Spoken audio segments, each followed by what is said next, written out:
இன்று காலையிலே நான் இந்த கூட்டம் நடைபெற்றுக் கொண்டிருக்கும் பொழுது என்னுடைய தொலைபேசி எடுத்து நான் பார்த்துக் கொண்டிருந்தேன். இன்று ஜனாதிபதி வருகை தரும் இந்த கூட்டத்துக்கு என்ன நடக்குது என்று முகநூலில் லைவ்ல போனது.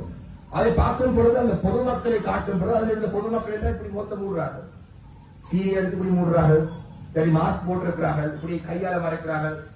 என்ன விஷயம் என்று சொல்லி சொன்னால், கட்டாயப்படுத்தி கூட்டங்களுக்கு ஆக்களை கொண்டு போனால் கேமராவை பதிகிறதுக்கு விருப்பம் இல்லை. ஜனாதிபதியிட கூட்டத்திலே நான் சந்தோஷமாக சென்றிருந்தால் கேமரா என்னை பார்க்கும் பொழுது நான் சிரிச்சவுத்தோடு இருப்பேன். நான் என்னோட துண்டை எடுத்து மொத்தம் மறைக்க வேண்டும். இன்று ஜனாதிபதியுடைய கட்சிக்கு மட்டக்களப்பு மாவட்டத்தில் ஆதரவு மிகவும் குறைவாக இருக்கின்றது. ஜனாதிபதி தேர்தலையும் இருக்கவில்லை, பாராளுமன்ற தேர்தலையும் இருக்கவில்லை, உள்ளூராட்சி மன்ற தேர்தலே அதே விட குறைவாக வரப்போகிறது. ஒரு எடுத்துக்காட்டாகவே அதை பார்க்கின்றேன். இதுக்கு ஒரு சிறந்த ஒரு உதாரணம் ஒன்றை சொல்கின்றேன். இதில் என்னுடைய சக பாராளுமன்ற உறுப்பினர் இருக்கிறார்கள். டிசம்பர் மாதம் ஆரம்ப கட்டத்திலே ஒரு அனர்த்தம், வெள்ள அனர்த்தம் வந்தது. வெள்ள அனர்த்தம் வந்த பொழுது எங்களுடைய டாக்டர் ஸ்ரீநாத் அவர்கள் தான் முக்கியமாக ஜிஏ கால் பண்ணி இந்த வெள்ள அனர்த்தத்தை பற்றி ஏனைய மாவட்டங்கள் எல்லாம் பேசுகிறார்கள், மட்டக்களப்பு மாவட்டத்தை மாத்திரமே நீங்கள் ஒரு கூட்டத்தை ஏற்பாடு செய்யவில்லை என்று கேட்டிருந்தார். அதுக்கு நாங்கள் ஒரு கூட்டம் ஒன்று எங்களுடைய மட்டக்களப்பு மாவட்ட செயலகத்தில் நடந்தது. அதில் கிழக்கு மாகாண ஆளுநர், மட்டக்களப்பு மாவட்டத்துக்கு அபிவிருத்தி குழு தலைவராக அயல் மாவட்டத்தில் தெரிவு செய்யப்பட்டிருக்கிற சகோதரர் அருண் ஹேமச்சந்திரா பிரதி அமைச்சரால் இவங்க எல்லாம் கலந்து கொண்டாங்க. கலந்து கொண்ட நேரத்திலே இந்த தீனிவட்டைக்கு போற பாதை பற்றி அந்த இடத்திலே பேசப்பட்டது.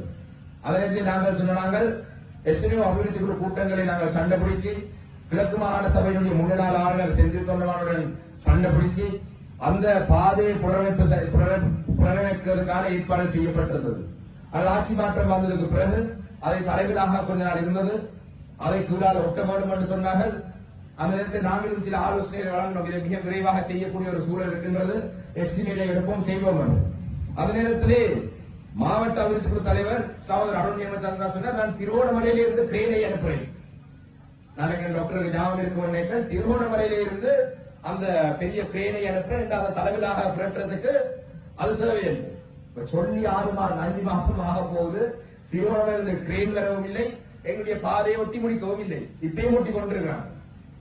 அப்ப இந்த மாவட்டத்திலே இருக்கும் ஒரு சிறிய பிரச்சனையை கூட இந்த என்பிபி அரசாங்கத்தை சேர்ந்த பாராளுமன்ற உறுப்பினர் அமைச்சர்களால் தீர்த்து வைக்க முடியாவிட்டால் எதிர்வரும் காலத்திலே இந்த உள்ளூராட்சி சபையிலே தாங்கள் தெரிவு செய்யப்பட்டால் அவர்கள் என்ன செய்ய முடியும் என்ற கேள்வி மக்கள் கேட்க வேண்டும். அதில் முக்கியமாக நான் கேள்விப்பட்டதான் சரியா புள்ளையாண்டு தெரியாது, இந்த முறக்கட்டான் சில வட்டாரத்திலே என்பிபியினுடைய வேட்பாளருடைய வேட்புமனு நிராகரிக்கப்பட்டது அமர்வருடைய. சரியா அதை நான் சொல்றது, ஒரு என்பிபியினுடைய இந்த வட்டாரத்துக்கு போடப்பட்ட